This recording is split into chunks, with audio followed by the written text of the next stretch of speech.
Okay, why would I, now depending upon how I transfer it, the kind of control I give up typically is of one of three types in licensing.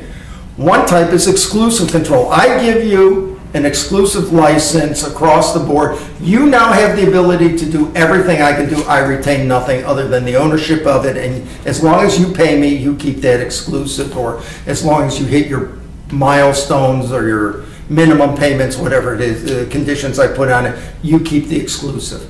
A second kind of licensing is sole licensing. That means I give you an exclusive, but I retain the right to use it myself. Why would I retain the right to use it myself? Maybe I want to keep on doing research and I want to keep the license to do that. Maybe I need a second source. I'm going to sell it into the aircraft industry. It's a syntactic foam. It's avionics box or something. And they say to me, well, we'd like to buy it from you, but if your factory burns down, we're out of luck, so we need a second source. So I license it to somebody else to make to some extent so that we can both be in the marketplace, and now I can sell it. Or maybe I want to go into, I want to keep it for in-house use, and I keep a sole license for that. The final kind of licensing is non-exclusive licensing. That means I license it to you, but whatever terms I give you, I may give to the next person or anybody else. So you can license it that way as well. Now again, we can slice and dice these up in time, geography, all sorts of things, however we want to do it. The other factor in the dominant design, the other factor rather in licensing is the dominant design. Recall that we discussed dominant designs earlier. That was our dugout canoe. You hit this sort of break point where you say, we know what a dugout canoe is. Now we can begin to think about how we make it faster, better, cheaper. And so somebody comes up with the idea of pouring coals in. So that's a dominant design. The dominant design being the feature and functionalities that make a dugout canoe.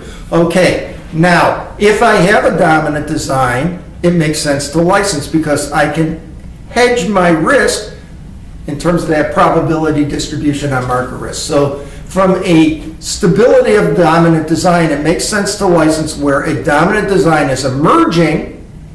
So from the licensee standpoint, they're trying to get to the market fast, or where it's already emerged and it's stable because the licensee is at the point of saying, wow, I got to play catch up and I can go in and license your stuff and get there faster. So that gives us an idea of how the dominant design plays into licensing.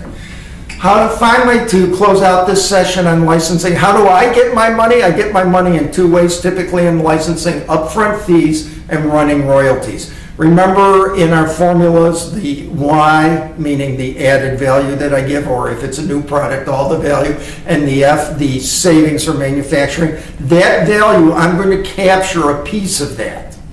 And I'm going to capture that piece over a period of time. If I capture it over a period of time, that's called running royalties.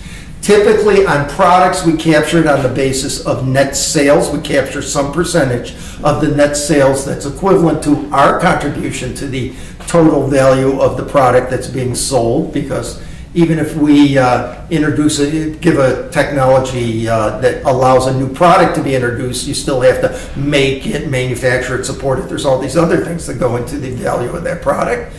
Or so that's net sales, which is sales minus discounts and returns. Nice thing about net sales licensing is it's simple. You say, give me the revenue sheet, it's an audited revenue statement, okay, boom, I know how much I'm supposed to get, I get this percentage of it. The other way you license it typically is gross profit, which is you take the net sales minus the cost of goods sold, you get gross profit. That reflects the process savings. I'm going to take a piece of that, so I'm going to take a chunk out of the gross profit. If you license my technology, your gross profit should go up, so you can give me a piece of it, and that value I take over time. Taking it over time, as I said before, is called running royalties. Upfront fees are different. That's what I get for doing the deal. I get it initially. You don't always get an upfront fee. When do upfront fees make sense? Two situations. One is you want to ensure they're going to go to market. If they have to pay some money up front, they're likely to go to market with the technology. You can also, by the way, ensure that they move forward or help ensure they move forward by having minimum royalty payments that are due every so often, or milestones in the case of an exclusive license or a sole license, where if they don't hit a milestone, they don't finish the product development, they don't introduce it at a certain time, they lose the right to have an exclusive or a sole and it goes to a non-exclusive, or they may lose the license altogether. Anyways, how do I calculate what that upfront fee should be? Well, part of it's just a power and a negotiating thing. The other way to think of it is, remember the discount rate? If my technology reduces the risk of the licensee because I am giving them some know-how and some insight in how to get to the market faster, that means the time value of money is greater, of those running royalties discounted to the future. That number is large, or of the revenues rather, or the savings over the period of the technology's life, discounted to the future is larger because the discount rate is lower. That increment should be, some of that increment, that larger, should be what is my upfront fee, and then we're into a power discussion. Well, that's my brief introduction into licensing. I've covered a lot of terrain. What I'm going to do is try and cover the similar kind of terrain in talking about the other modes, so you get an idea of the difference between them and how to start to think about them. And I'll see you next time.